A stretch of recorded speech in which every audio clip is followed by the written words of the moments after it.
जैसे कि देखो, आप सभी को पता है कि हमारे नगर शासक बसवनगौड़ा पाटिल हमेशा धर्म की सियासत करते हैं। वो हर एंगल में कहीं ना कहीं मुस्लिम हिंदू ढूंढते रहते हैं। तो उन्होंने इसमें भी हिंदू मुस्लिम ढूंढने की कोशिश की है, मगर ये दरअसल गलत है। उन्होंने हमेशा धर्म की राजनीति की है। और मैं खास करके बता दूं कि ये पूरे देश के ऐसे पहले मुख्यमंत्री होंगे सिद्धरामैया जी ने जो बिना एक बूंद पानी पिए 3 घंटे तक बजट को पेश किया। जैसे कि देखो, आप सभी को पता है कि हमारे नगर शासक बसवनगौड़ा पाटिल हमेशा धर्म की सियासत करते हैं। वो हर एंगल में कहीं ना कहीं मुस्लिम हिंदू ढूंढते रहते हैं। एक एमएलए के मुंह से पहली बात यह शोभा नहीं देता कि वो कह रहे हैं कि शिक्षा देने से वो फसादी हो जाएंगी लड़कियां। तो आप सोचिए, कोई भी शिक्षा पाने से क्या फसादी होता है? मैं खुद बसवनगौड़ा पाटिल से कहूंगा कि आपने भी शिक्षा हासिल की है, आपके परिवार ने भी शिक्षा हासिल की है, क्या आपके बच्चे फसादी हो गई हैं? ये इस तरह के बेहुदा ये बातें करते हैं। मुझे लगता है कि इन्हें एक अच्छे से डॉक्टर को दिखाने की जरूरत है।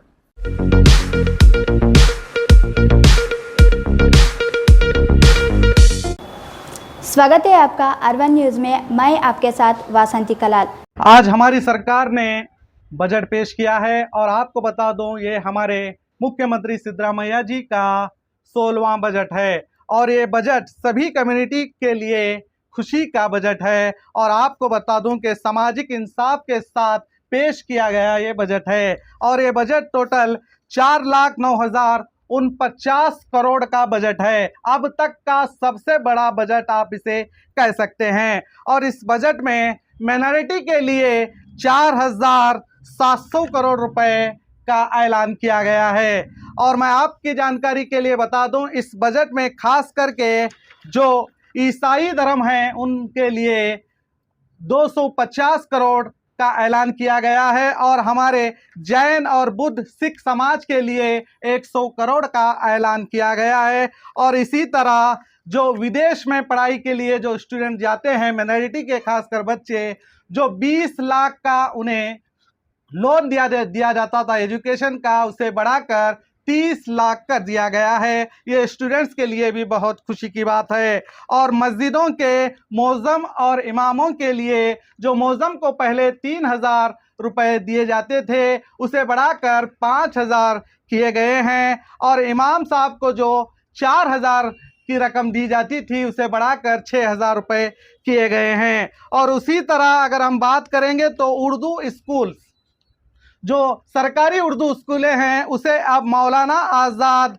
पब्लिक स्कूल में अपग्रेड किया जाएगा और उसके लिए 100 करोड़ का ऐलान किया गया है। और उसी के साथ कब्रिस्तान के डेवलपमेंट के लिए, जो मुस्लिम माइनॉरिटी कब्रिस्तान है, उन कब्रिस्तान के डेवलपमेंट के लिए 150 करोड़ का ऐलान किया गया है। और 16 महिला गर्ल कॉलेज वो भी वक्फ ज़मीन पर तामीर किए जाएंगे, इसका भी एक बड़ा ऐलान किया गया है। और माइनॉरिटियों के बेटी यानी कि मुस्लिम बेटियों के लिए यूँ समझिए कि फिर से शादी भाग्य जो पहले सरकार ने शुरू किया था, अब इस बार बेटियों की शादी के लिए 50,000 रुपए दिए जाएंगे। इस तरह बहुत से ऐलान माइनॉरिटी के हद तक किए गए हैं और अन्य धर्मों को भी इसमें खुश किया गया है। मगर उसके बावजूद बीजेपी सरकार के नेता जैसे कि आर अशोक साहब का कहना है कि ये हलाल बजट है और हमारे नगर शासक बसवनगौड़ा पाटिल जी का कहना है कि ये पाकिस्तानी बजट लगता है। इन्होंने एक क्वेश्चन मार्क दिया है और ये भी कहा है कि ज़मीर अहमद खान मुस्लिम बजट है।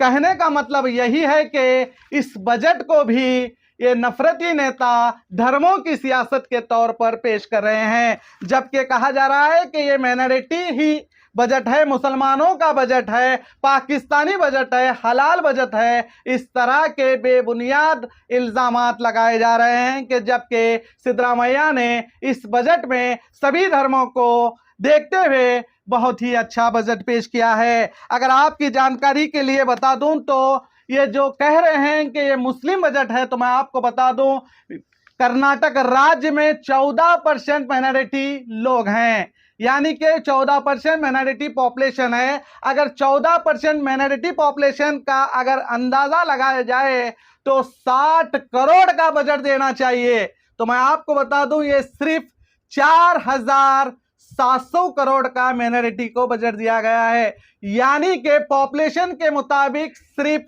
10% से भी कम का बजट पेश किया गया है।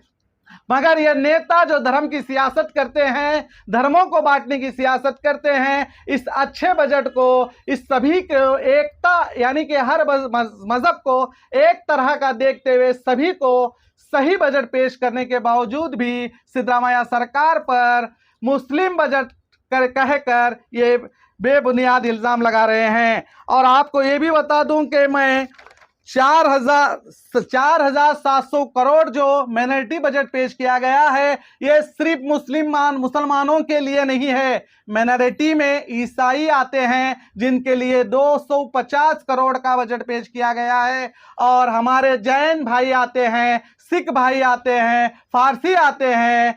इन सभी को देखते हुए उन्हें भी 100 करोड़ का बजट दिया गया है। यानी कई लोगों का मानना है कि माइनॉरिटी मुस्लिम है, तो मैं आपको बता दूं माइनॉरिटी सिर्फ मुसलमान नहीं है। कर्नाटक के राज्य की बात करें तो माइनॉरिटी में 6 मजहब आते हैं, जैसे कि मैंने आपको बताया, मुस्लिम है, क्रिश्चियंस हैं, जैन है, फारसी है, बुद्ध हैं।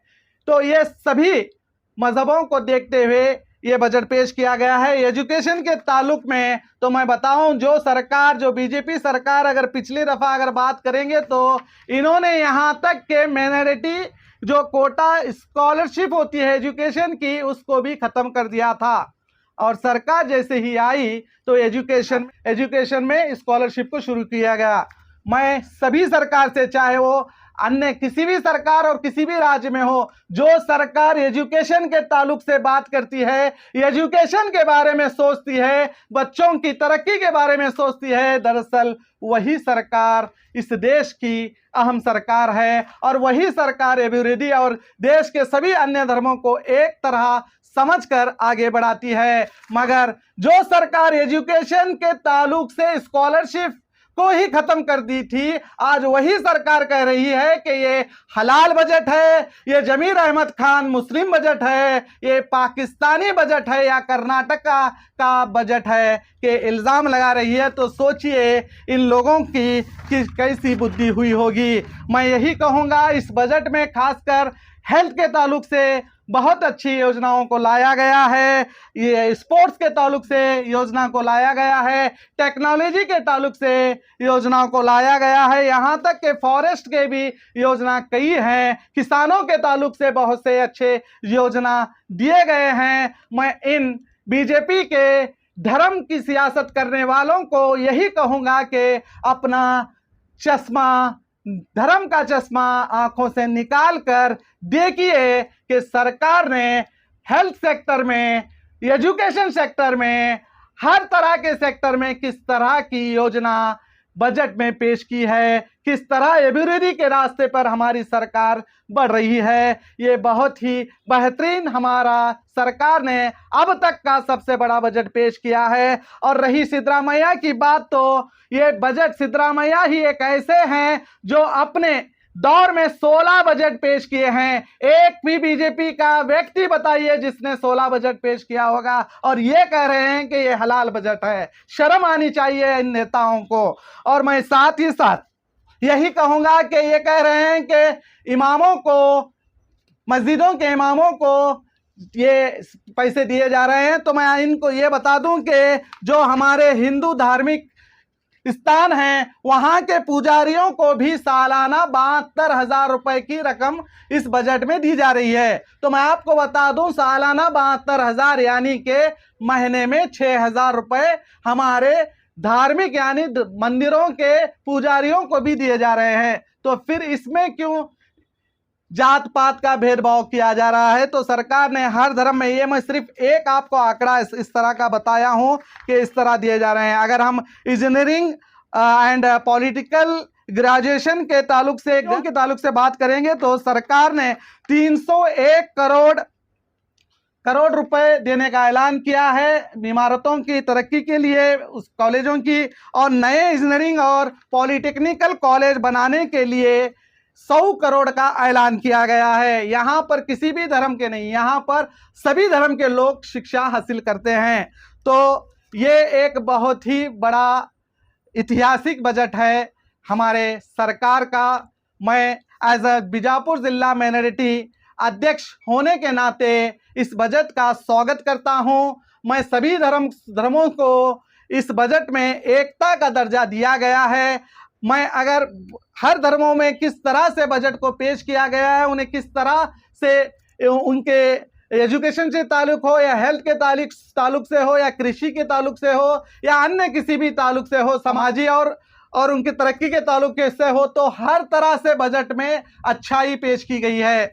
तो ये नफरत के नेता सिर्फ धर्म की सियासत करते हैं। मैं दोबारा इनसे कहूंगा कि धर्म का चश्मा निकालकर इस ऐतिहासिक बजट का स्वागत करें। और उन नेताओं को कहूंगा जो इस बजट को धर्म से बांटने की कोशिश कर रहे हैं, जबकि ये जो बजट है ये सब धर्मों का सम्मान करता है, सब धर्म के लोग इसे स्वागत कर रहे हैं, बल्कि बीजेपी एक ऐसी पार्टी है जो इसके विरोध कर रही है। और मैं खास करके बता दूं कि ये पूरे देश के ऐसे पहले मुख्यमंत्री होंगे सिद्धरामैया जी ने जो बिना एक बूंद पानी पिए 3 घंटे तक बजट को पेश किया। जरा बताइए, 16वां बजट और वो भी 3 घंटे तक रुके ठहर कर बिना एक बूंद पानी पिए कहते हैं। और सब मजहबों को एक तरह इस बजट में सबको एकता के साथ हर धर्म का सम्मान करते हुए सबको बजट सही तरीके से पेश किया गया है। और उस बजट को ये नफरती नेता धर्म का चोला उड़ा रहे हैं। तो मैं फिर से कहूंगा कि इन लोगों को शर्म आनी चाहिए। और इस बजट में बीजापुर को भी बम्पर बजट पेश किया गया है। निर्गुंदी में फ्लैट फैक्ट्री स्थापना की बात कही गई है और मुद्देबिहार में कृषि विज्ञान केंद्र बनाने का ऐलान किया गया है और नीरावरी प्रोजेक्ट केंद्र सरकार से उसकी सुविधा लेने की बात कही गई है। तो मैं खास करके हमारे मुख्यमंत्री सिद्धरामैया जी को और हमारे in charge minister MB Patil ji को इसके लिए धन्यवाद पेश करता हूं। आप तो कांग्रेस के मिनोरिटी जिला अध्यक्ष हैं, आप तो कांग्रेस का फेवर लेंगे, लेकिन नगर शासक जो यहाँ के हैं वो विरोध कर रहे हैं कि इसका ये सिर्फ ये कर्नाटक का नहीं पाकिस्तान का बजट है बोलकर ऐसा आरोप कर रहे हैं। तो इस पर आप क्या कहेंगे? जैसे कि देखो, आप सभी को पता है कि हमारे नगर शासक बसवनगौड़ा पाटिल हमेशा धर्म की सियासत करते हैं। वो हर एंगल में कहीं ना कहीं मुस्लिम हिंदू ढूंढते रहते हैं। तो उन्होंने इसमें भी हिंदू मुस्लिम ढूंढने की कोशिश की है, मगर ये दरअसल गलत है। उन्होंने हमेशा धर्म की राजनीति की है। मैं उनसे कहूँगा कि हमारे सरकार ने हेल्थ के सेक्टर में क्या काम किया है और किस तरह की योजना लाई है वो भी देखिए। एजुकेशन के ताल्लुक से कितनी बड़ी योजनाओं को पेश किया, कितनी स्कॉलरशिप को, यहाँ तक कि विदेशों को जो 20 लाख जो पढ़ाई के लिए जाते थे उसमें 10 लाख की बढ़ोतरी की है। यानी कि हर तरह से नौजवानों के लिए वो हमारी सरकार ने उनकी तरक्की के लिए आगे आई है, मगर इन्हें सिर्फ धर्म की सियासत दिखती है। वो हमेशा धर्म की सियासत करते हैं।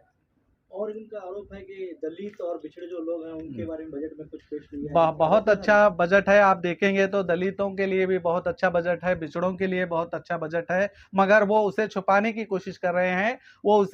वो पूरे बजट को पूरी तरह से पढ़े। वो सिर्फ है ना, ये लोग हिंदू मुस्लिम की सियासत में लगे हुए हैं और सिर्फ ये मुसलमानों को इस बजट में क्या दिया गया है यही बताने की कोशिश कर रहे हैं, बल्कि सभी मजहब को इस बजट में सम्मान दिया गया है।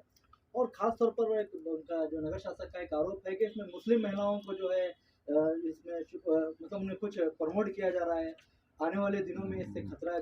हाँ, ये एक बहुत ही एक एमएलए के मुंह से पहली बात ये शोभा नहीं देता कि वो कह रहे हैं कि शिक्षा देने से वो फसादी हो जाएंगी लड़कियां। तो आप सोचिए, कोई भी शिक्षा पाने से क्या फसादी होता है? मैं खुद बसवनगौड़ा पाटिल से कहूँगा कि आपने भी शिक्षा हासिल की है, आपके परिवार ने भी शिक्षा हासिल की है, क्या आपके बच्चे फसादी हो गई है? ये इस तरह के बेहुदा ये बातें करते हैं। मुझे लगता है कि इन्हें एक अच्छे से डॉक्टर को दिखाने की ज़रूरत है।